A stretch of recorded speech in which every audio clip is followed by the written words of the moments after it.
20th century. That is, you can say before the Second World War, right? Starting 1000 AD. What has happened to Asia? What has happened to Africa? What has happened to Latin America? What has happened to European countries, right? This is what we are learning here. So far we have already learned that historically, if you look at the data, both in terms of GDP share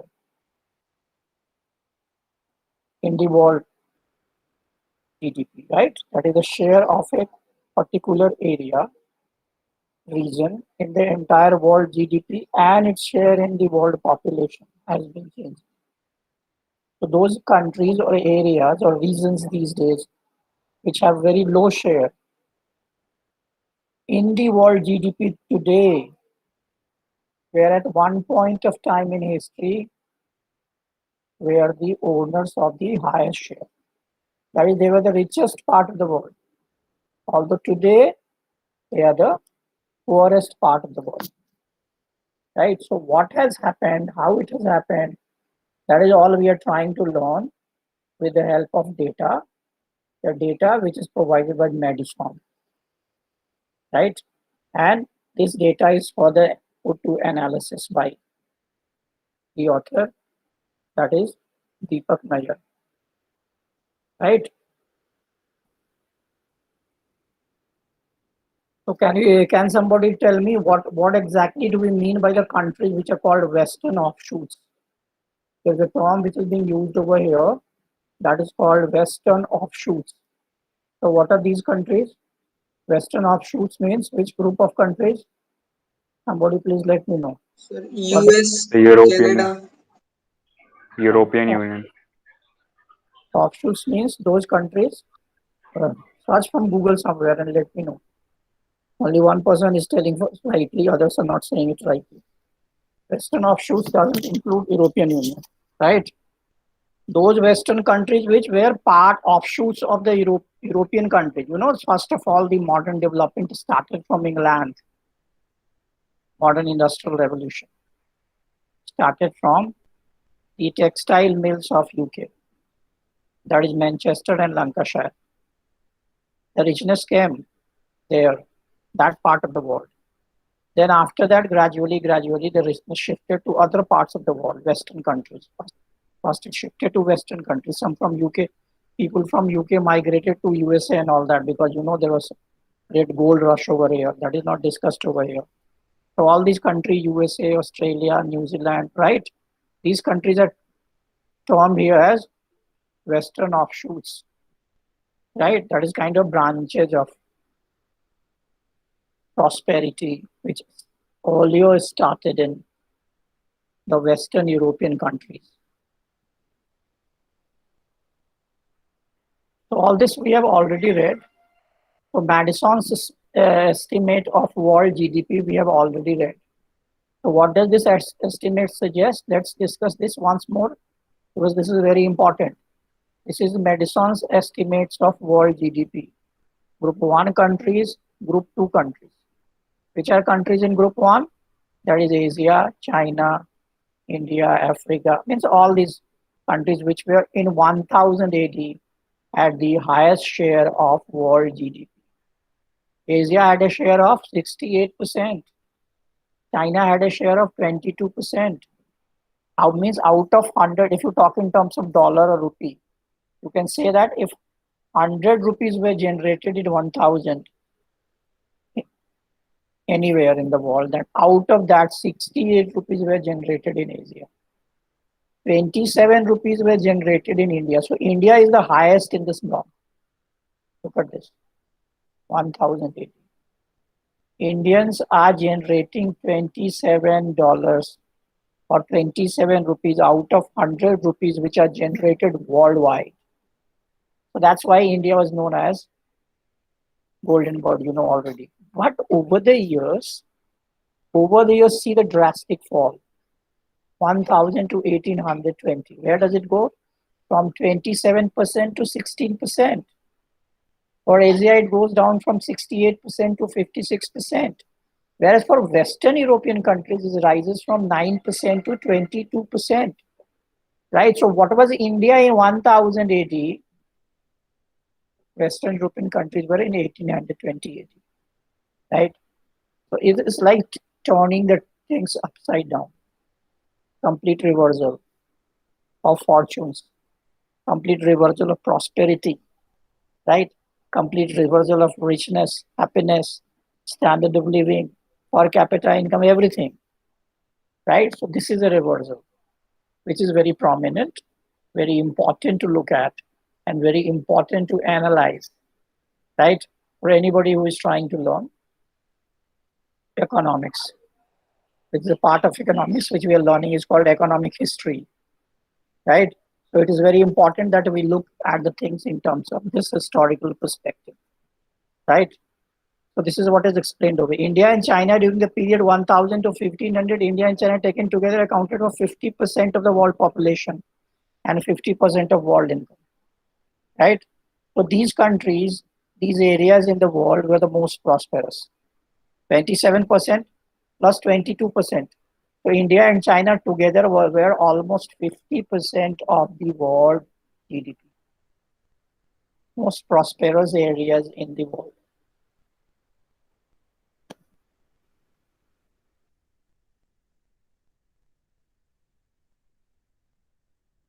Right? So all these countries were far behind us. Right? So over this period, 1000 AD onwards, their share gradually increased. That we have also beginning between 1500 to 1820, the share of Asia, Africa, and Latin America in world population remained unchanged at 3/4, but their share in world income declined. So this is already we have seen, right? So then we got the concept of this.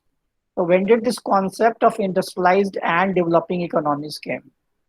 So earlier, that is up to 1820 or so, we didn't have any such type of a concept, right? When did it arise? Maybe after the from the second half of the 19th century, right? When industrial revolution started, and more also. So you can say that this concept gradually grew from the launch of the World Banks, etc. after the Second World War.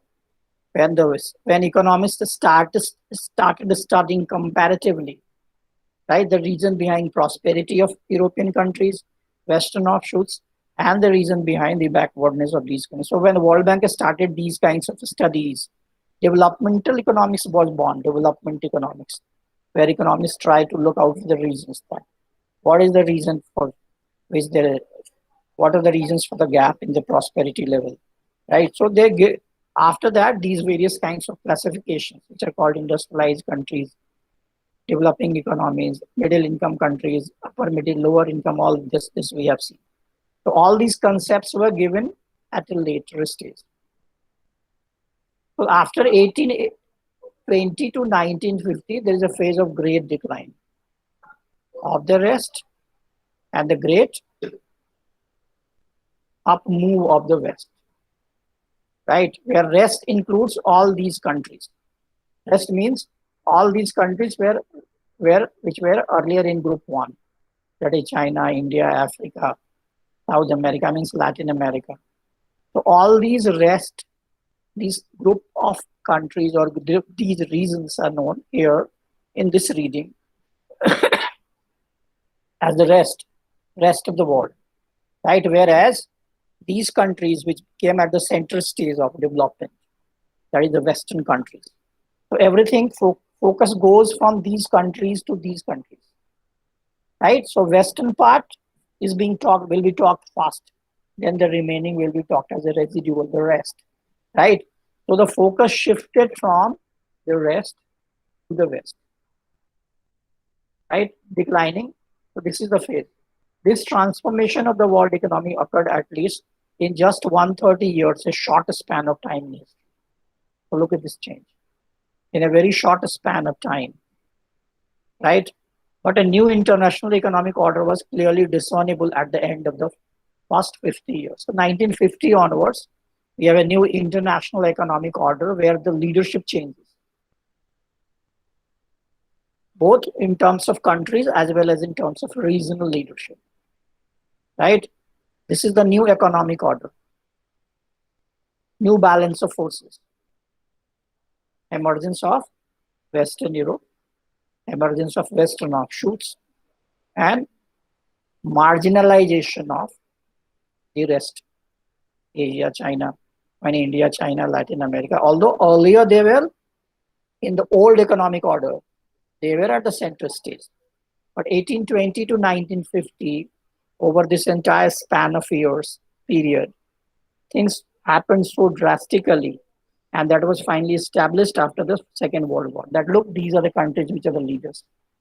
These are countries which will decide what will happen worldwide over in terms of economics, politics, and all that.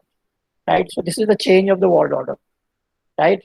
So by 1870, the share of the West in the world income had risen to 57%. So any person, any region, any area of the world which controls the maximum part of the income will control everything. Be it politics, be it culture, everything it will capture. Right? So that is the story. Right? That's why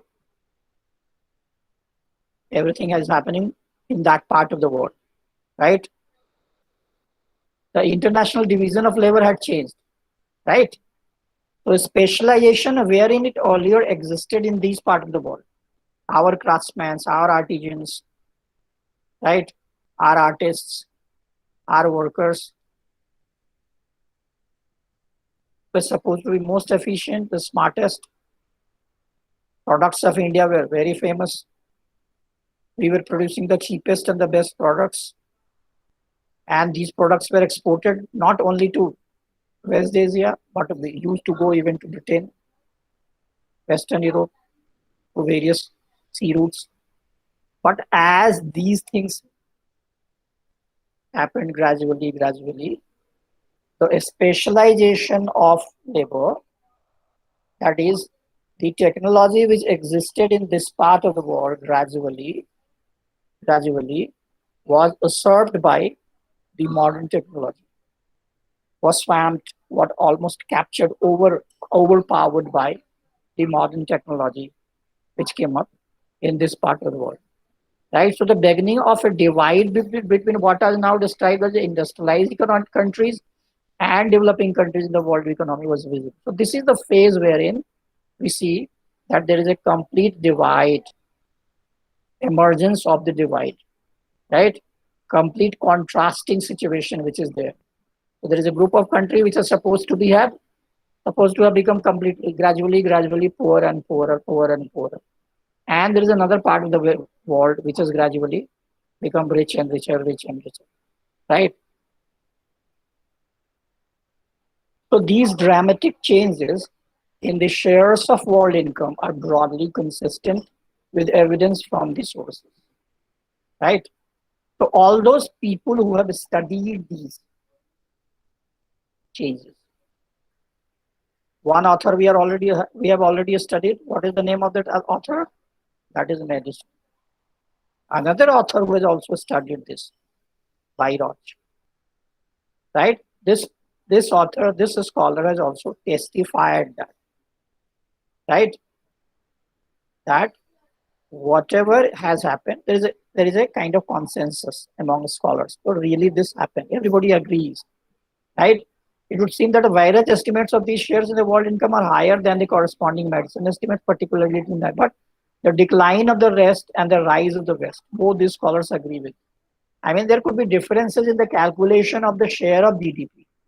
There could be differences in the calculations of these numbers which you are seeing on this board slide, right? These calculations are given by Madison.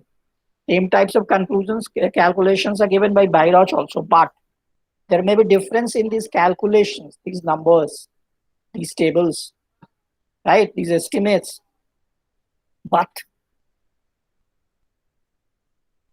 these differences apart, these minute details apart, right? What is the common point? All of them are agreeing. What is the common point? That rest, that is the decline of the rest and the rise of the rest. I mean, every scholar agrees with this, whosoever he or she is, right? That over this period of time, there is a very discernible, clear-cut decline of the rest and the rise of the West. Right? So it is it is not a surprise that between 1820 and 1950, there was a sharp increase in the asymmetries between the two sets of countries in the world population. So this is the start of the asymmetry, imbalance, right? Right? Asymmetry, imbalance, divide, divergence, shift of the balance of power, right? Shift of the center of prosperity from this part of the world to that part of the world, right? So that some countries go to those who were earlier at the center go to the periphery, and those who were earlier at the periphery came at the center, right? So there is a complete shift, right? There is a highly new kind of asymmetry which emerges. Earlier, the asymmetry was in favor of Asia, Latin America, and Africa, right? Now, the asymmetry is against them, right? So there is another thing which is discussed over here, which is not very important. We can skip that.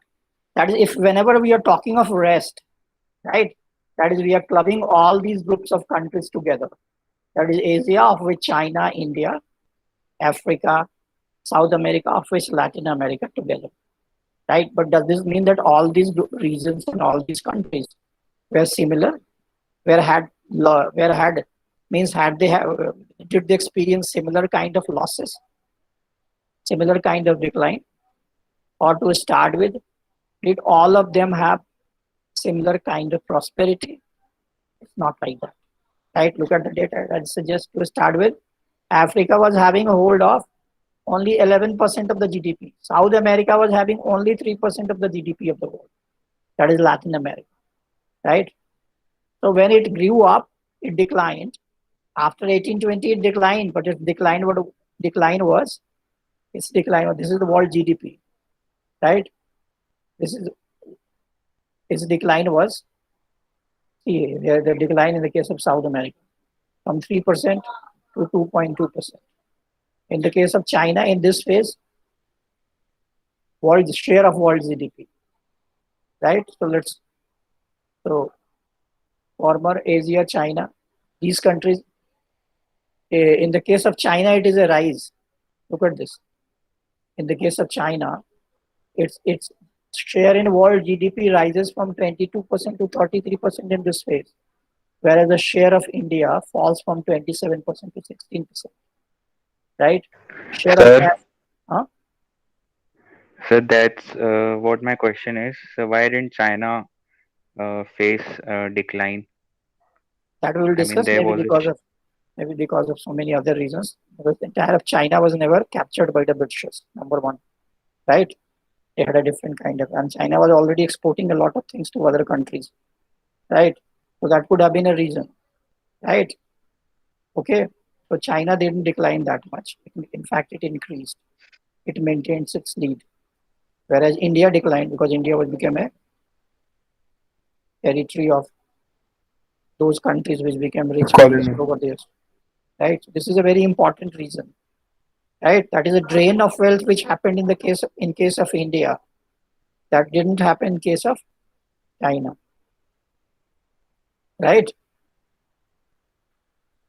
yes, sir. Yes. I mean, if you look at China, they captured some parts of China, maybe Singapore and all that, Hong Kong, right? But entire of China was never captured by the Britishers.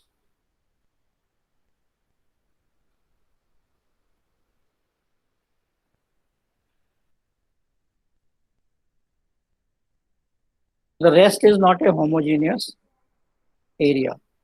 So the increase in the asymmetry was particularly pronounced in Asia. Between 1820 and 1950, its share in the world population diminished from 65% to 52%, but its share in world income dropped from. So if you look at Asia as a whole, you can find a very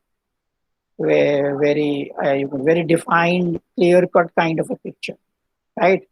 That is between 1820 and 1950, its share in world population diminished from 65% to 52%, but its share in world income dropped from 57% to 6. So decline in income is far more pronounced than the decline is in a population, right? 57% share earlier it was having, that is Asia, in the world GDP, right?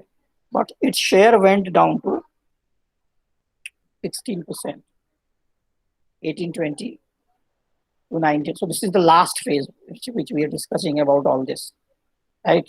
We have data from 1000 to 1820, then 1820 to 1950, right? So much of this was attributable to the decline and fall of China and India.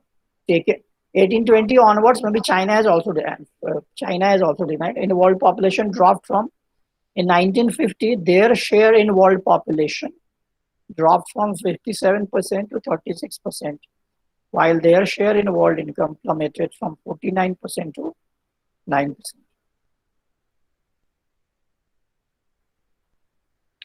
So there is an asymmetry in the rest, as it's clear from this sheet, from this table, that in the entire rest is not giving you not the same story, right? There is an asymmetry existing within the broader group of quote unquote the rest, right?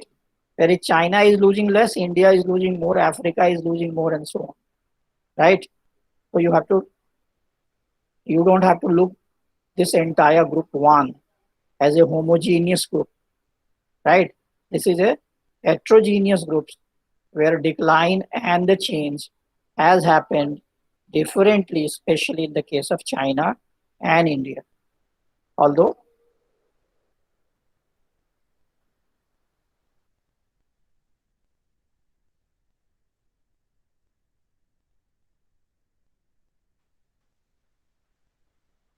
right? So taken together, so there is an asymmetry in the rest. This reflected and shaped the asymmetry for the rest as a group. For Africa, the share in world population and world income were relatively stable, although the latter was consistently lower, right?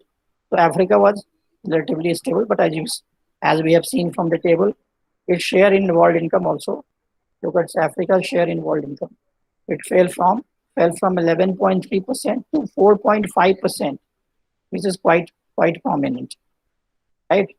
But the share in world population in Africa, it fell from 12.1% to 7.1%, right? Share in world population in the case of India fell from 28% to 20%, but in the case of China, it actually increased from 22% to 36%. So all those countries where population share is rising also have a rising share of GDP generally, right? Because of the nature of the technology and all that. Everything is hand driven, hand done, arts and artisans, right? Craftsmen and crafts, right? So that's why population, more population means maybe more output and all that. So we are not examining this. This is simply a hypothesis which I am making.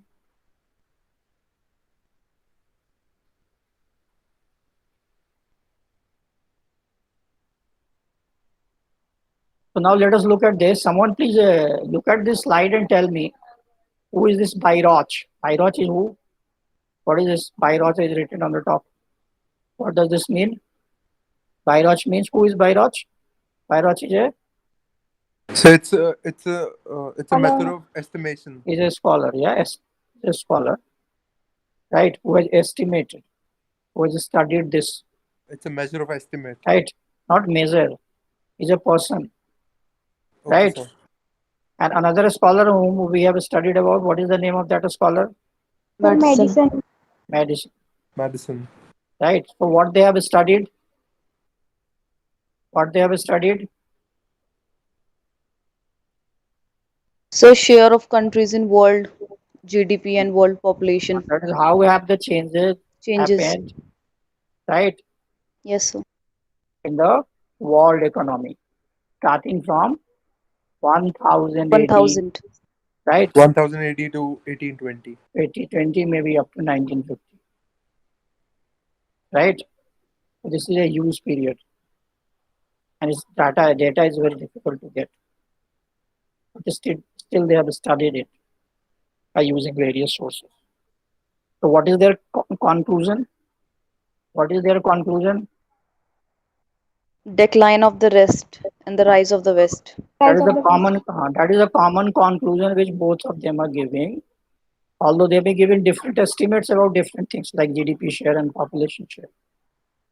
But there is one common conclusion which is coming from both these scholars is that over this period, there is a decline of the rest. What do we mean by rest? Can someone tell me what is the meaning of the rest here? Group 1.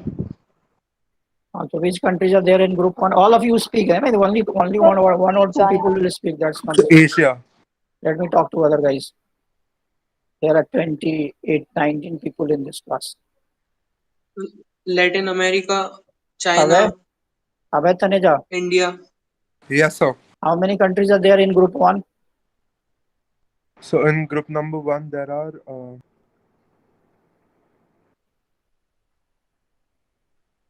Shatwal, Shat, Kamal. Which are the countries which are there in group one?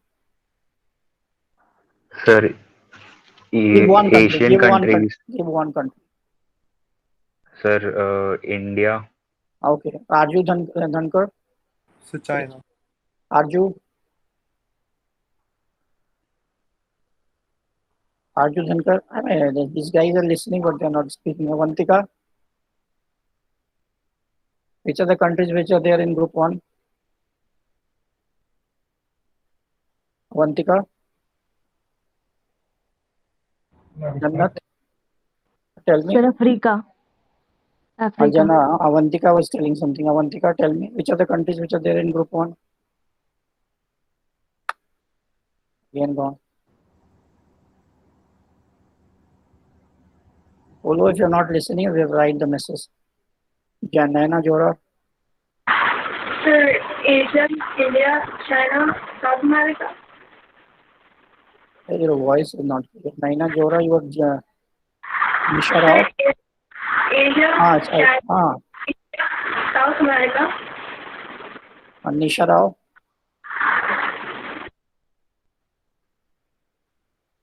Nisha.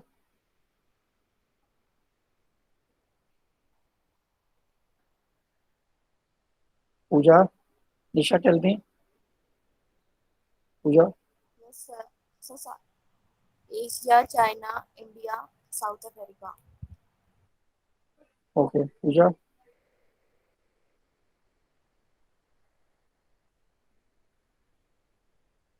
Raj Barodia. जल्दी बोलो, fast, speak fast. Yes, sir. Yes, sir. Which are the countries which are there in group 2? Sir, group 2 is Western Europe, Western offshoots, Hmm. and Sakshi. Eastern Europe as well. Sakshi.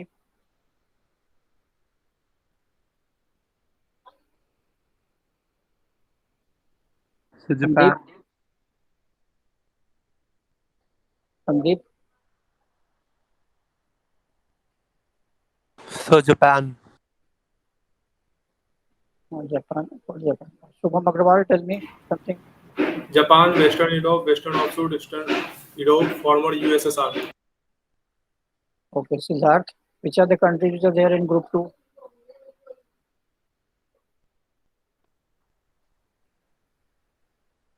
Siddharth. Not listening. Sayyabad. Group 2 countries. Sir, Western Europe, Eastern Europe, former USSR, and Japan. Tushar. Yes, sir. Which are countries which are there in group 1 and group 2? Give one country from each group. One country from each group. In one group, China, and group 2, USSR. Again, Georgie.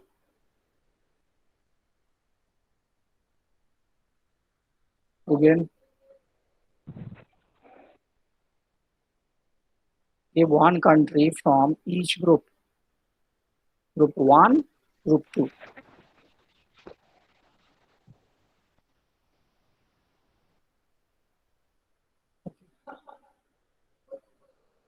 Okay, so this is Weierach estimates, which we have studied, right? So asymmetry of the rest is not a homogeneous aggregate. So we already discussed this. It may be, however, so all these authors are generally clubbing the entire world into two categories, the rest and the west, right? The earlier rich, now rich. Earlier rich is the rest, right? Now, or the latest rich is the west.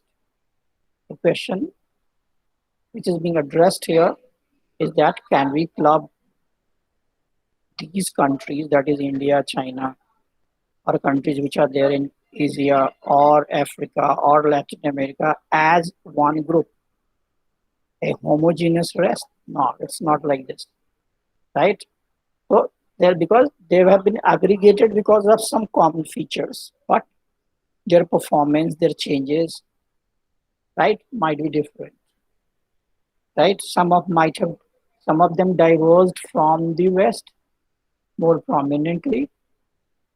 Some of them might not have diverged at all, or even if they diverged very little. For example, in the case of China, as we have seen, China maintained, right? It didn't fall that much. Where India fell drastically. Africa fell, right? Although it was, to start with, it was not very prominent, but still it's lost its prominence, but not as much as India lost, right? So that is a very intriguing kind of a story, right? Which will generate curiosity in everyone's mind, right? Kind of create a feeling of Deshbhakti, that why it has happened like this, right? Why did India decline so much, right? So the increase in the asymmetry was particularly pronounced in Asia. Between 80-20 and 90, its share in the world population diminished from 65% to 50%, but its share in the world income dropped drastically, right? So this is the asymmetry. Asia diminished drastically, right? And more dominantly, India diminished. Much of this was attributable to the decline and fall of China and India, right? 1820 to 1950, a story we are discussing now, right? Earlier we have discussed this 1820. This up to 1820, China is improving, right? But before that, as we have seen some charts, right? Earlier, it is 1820 to 1950. China also lost. That we have already shown to you. I've already shown to you. Let me show you the chart.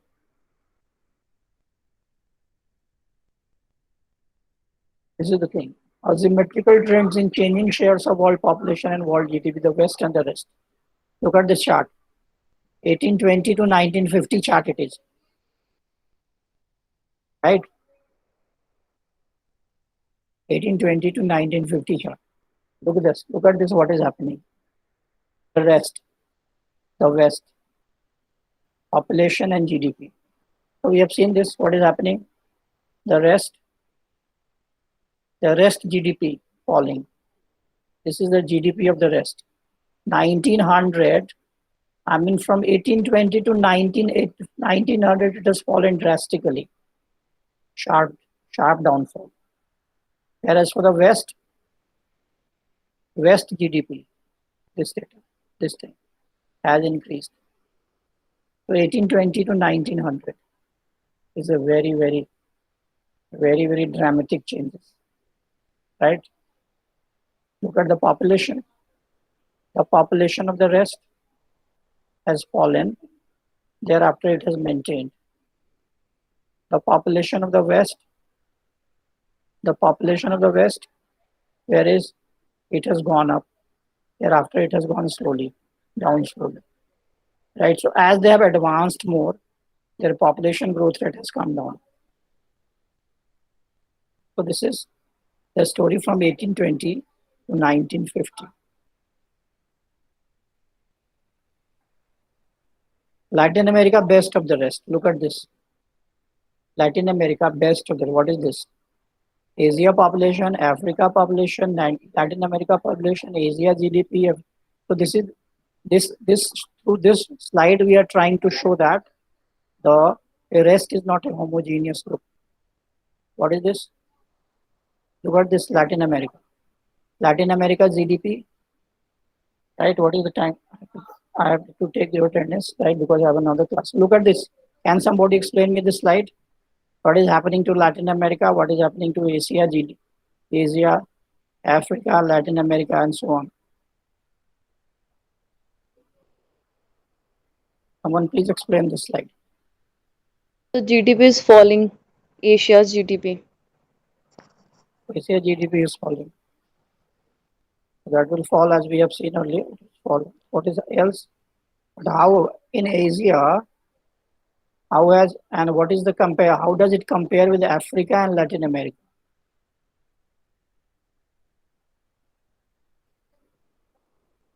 So it's somewhere constant. Okay. So Africa, Latin America have also fallen, but they haven't fallen that much. Right? But maybe it is not. So between 1820 and 1900, it's there. Asymmetry in the West is also there. Look at this. Levels of GDP per capita in the world economy, 1000 to 1820.